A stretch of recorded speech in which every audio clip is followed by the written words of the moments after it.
Bonjour à tous, donc aujourd'hui on se retrouve pour parler de encore l'endométriose forcément et de la ménopause artificielle. J'ai 23 ans et je suis ménopausée. Pour refaire un point sur l'endométriose, en fait les filles atteintes d'endométriose, ce qui se passe c'est que pendant leurs règles, il y a des parties de l'endomètre, des cellules de l'endomètre qui normalement s'écoulent et forment les règles, remontent et vont s'accrocher en fait à d'autres organes dans le corps. Et donc ça crée des douleurs. L'endométriose c'est la première cause d'infertilité en France. Et il y a une femme sur 10 qui est touchée d'endométriose. Donc voilà, en gros, le petit point de ce qu'est l'endométriose. Maintenant, on va parler donc plus de la ménopause artificielle. Je pensais que je pourrais me faire opérer. Finalement, je suis beaucoup trop atteinte en fait d'endométriose pour subir une opération, d'après ce que m'a dit mon médecin.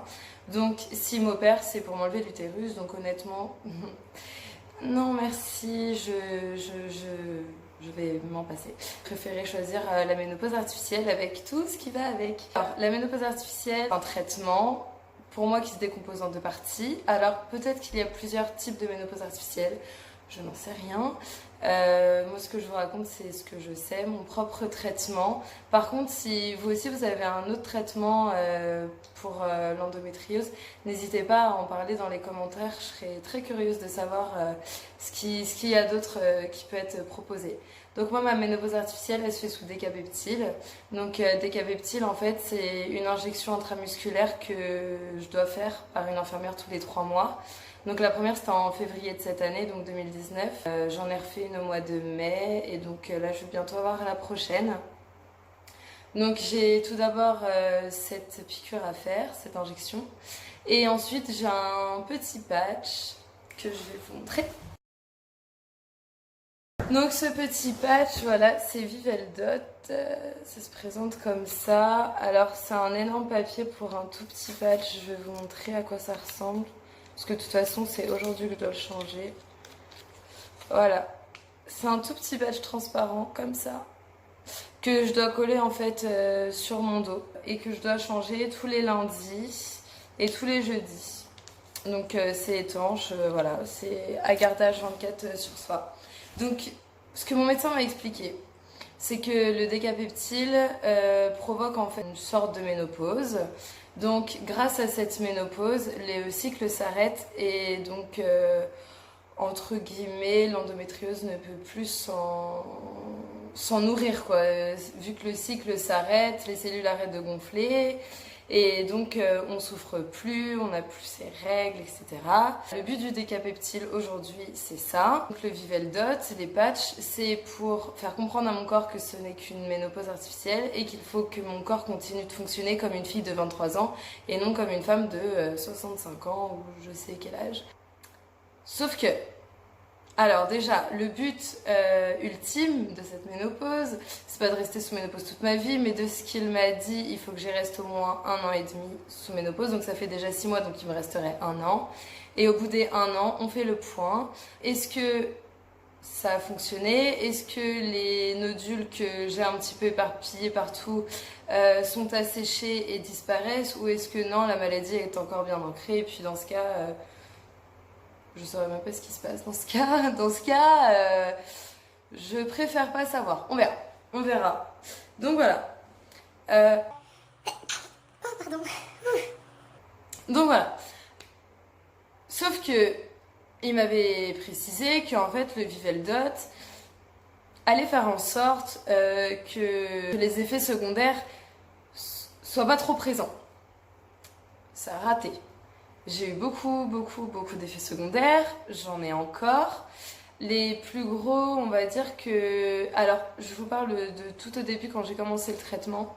J'étais vachement à fleur de peau, ce qui me ressemble pas du tout. J'étais hyper susceptible, je pouvais pleurer pour rien. Je cherchais un paquet de pâtes, je le trouvais pas, je pouvais me mettre à pleurer. Enfin, tout m'énervait, tout pouvait me faire vriller, me faire pleurer. Voilà, j'étais plus moi. Donc bref, alors il y a eu ça qui maintenant a totalement disparu, c'est un effet secondaire que j'ai plus du tout aujourd'hui.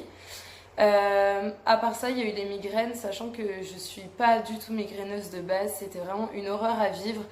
Vraiment, je plains sincèrement toutes les filles qui vivent ça à longueur de temps, toute l'année, parce que c'est insupportable en fait, c'est vraiment handicapant, on peut vraiment rien faire.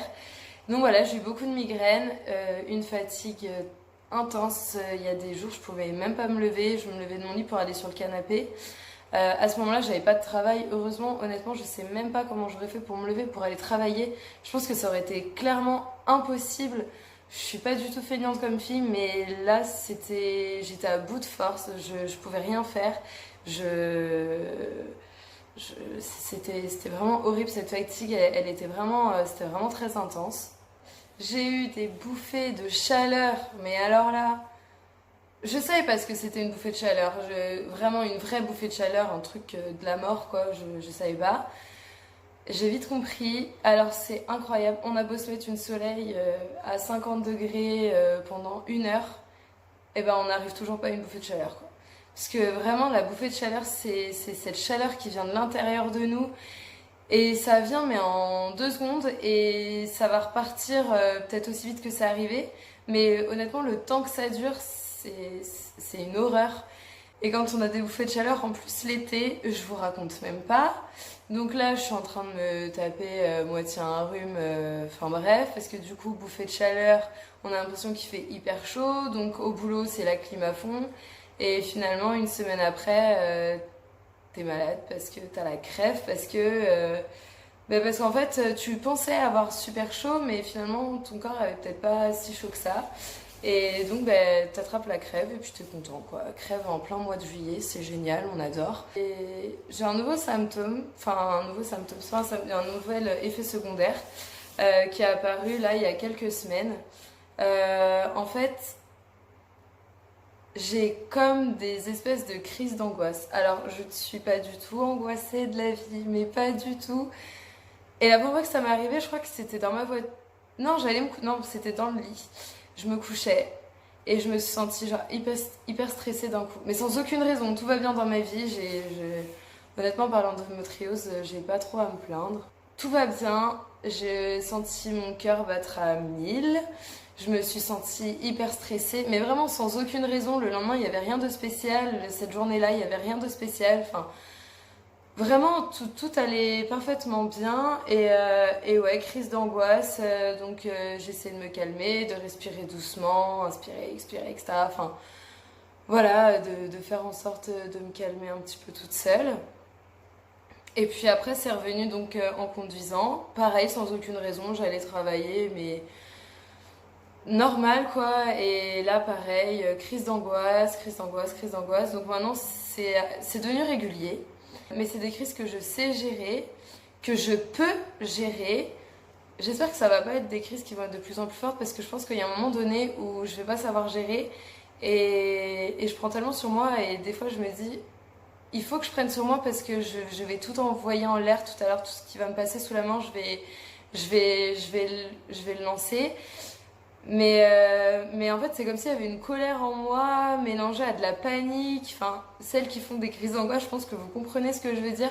Moi, honnêtement, j'en faisais jamais, donc je savais pas du tout ce que c'était. Donc voilà, en gros, tout ça, c'est les effets secondaires. J'ai eu d'autres filles, de par Instagram, de par Cherando, dont je vous ai parlé la dernière fois. En fait, il faut savoir que sur cette page Insta, il y a des stories coup de main. Et en fait, quand on envoie un message à Fanny, donc la personne qui tient Cherando, elle met notre message en story, donc on peut dire, ben voilà, moi par exemple, j'ai fait une story il y a pas longtemps, je lui ai envoyé un message pour lui demander si justement sous Decapeptyl, il y avait des filles qui avaient eu des crises d'angoisse en fait depuis ce traitement-là. Donc il y a 4 personnes qui m'ont répondu et effectivement, elles m'ont dit que oui, elles avaient eu des crises d'angoisse, tout ça. Donc en gros, ça a été publié hier, donc j'ai commencé à parler à ces filles-là que depuis ce matin. Donc de leur témoignage, je sais pas grand-chose. Je sais que du coup, elles ont été sous ménopause artificielle, qu'il y en a 2 qui ont dû arrêter la ménopause à cause de ça, de ces crises d'angoisse et de tous les effets secondaires. Et les 2 autres restent sous ménopause parce qu'il n'y a pas d'autres traitements qui leur conviennent. Donc un peu comme moi, on a un petit peu le même problème avec ce traitement. Et du coup, voilà, donc on peut mettre des questions. Est-ce qu'il y a d'autres filles qui vivent aussi telle expérience, telle chose que je suis en train de vivre aujourd'hui? Elle les publie sur sa story avec notre pseudo et comme ça, la personne peut venir directement nous répondre en message privé sur notre Insta. Donc ça, c'est plutôt cool. Et donc voilà, en gros, ce que c'est la ménopause artificielle quand on a 23 ans. Dans les effets secondaires que j'ai eus et qui se sont atténués, il y a quand même les migraines que j'ai presque plus. Et la fatigue, ça sera toujours là, je pense, mais déjà, atteinte d'endométriose sans même avoir un traitement, j'étais déjà fatiguée. C'est une fatigue que j'arrive quand même à gérer. Mais c'est vrai qu'il y a des soirs, je rentre, je suis exténuée, alors que sans ce traitement, je pense que ça irait, je serais fatiguée, mais ça serait gérable. Et le côté où j'étais hyper à fleur de peau, hyper susceptible, il s'est totalement estompé, donc ça c'est bon. J'ai oublié de vous dire une chose, c'est que j'ai eu un souci quand j'ai pris le Viveldot tout au début. J'ai continué à avoir mes règles, voilà, j'ai continué à saigner. Donc j'avais essayé de joindre mon médecin. Finalement, il m'a envoyé un courrier avec une ordonnance pour aller faire un test urinaire pour un truc, je pourrais même pas vous dire le nom, c'est un truc à dormir debout, que je n'ai pas fait. Voilà, c'est tout moi. Je vais le faire, je vais le faire, je vais y aller. Il faut que je le fasse. Il faut que je le fasse, je vais le faire.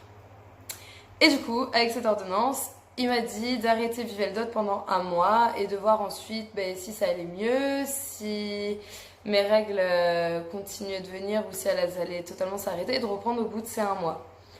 J'ai triché, j'ai eu beaucoup de choses qui se sont passées dans ma vie, donc je voulais pas prendre le risque d'avoir mes règles selon certaines journées, je voulais en profiter à fond. J'ai triché, je l'ai pris au bout d'un mois et demi. Bon, je l'ai repris en gros il y a 2 semaines, je crois, le Viveldot. Pour l'instant, tout va bien. Comme on dit jusqu'ici, tout va bien. Donc, à voir. Pour l'instant, ça va. On verra. On verra. J'ai rendez-vous dans 1 semaine chez le médecin. Je sais pas comment ça va se passer. Parce qu'en fait, j'ai que 2 rendez-vous avec ce médecin. Depuis le début, on se voit pas tous les 4 matins. Donc, en gros, j'y vais, mais je sais pas trop ce qu'on va se dire. En ce qui concerne la ménopause artificielle, c'est terminé, j'ai dit tout ce que j'avais à dire, j'ai blablaté, je suis contente.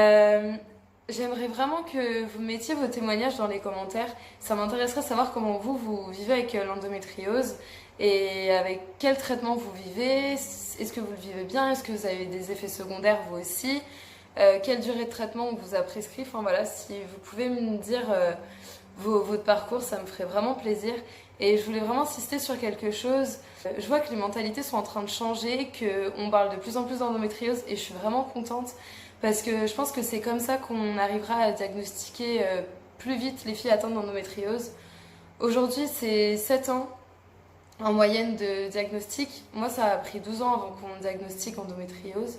Et, et honnêtement, je pense qu'il faut en parler.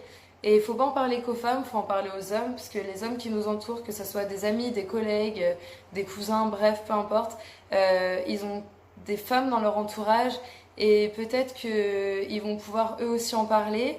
Et grâce en fait à toutes ces personnes qui en parleront, et ben, je pense que ça pourra être diagnostiqué beaucoup plus vite. Et on peut tous aider à ça. On voit de plus en plus de femmes connues qui en parlent et c'est génial. À chaque fois que je parle d'endométriose, on me répond Laetitia Milo. Alors je me dis que c'est cool parce que je pense que c'est vraiment elle qui a ouvert la voie à ce que ça devienne normal de parler d'endométriose et c'est génial. Mais je pense qu'il ne faut pas forcément être connu pour en parler. Dans notre quotidien tous, on peut parler d'endométriose, on peut expliquer ce que c'est la maladie, les symptômes de base. Donc n'hésitez pas à en parler autour de vous, n'hésitez pas à en parler aux hommes. C'est pas parce que ça concerne l'utérus que c'est tabou, faut arrêter. L'endométriose c'est pas un tabou, aujourd'hui c'est grave, c'est une maladie chronique, c'est une maladie qui touche une femme sur 10, c'est très grave. Il faut qu'on aide à ce que ça se fasse plus connaître et mieux diagnostiquer. Donc je compte sur vous et je suis sûre qu'ensemble on y arrivera. Bisous à tous!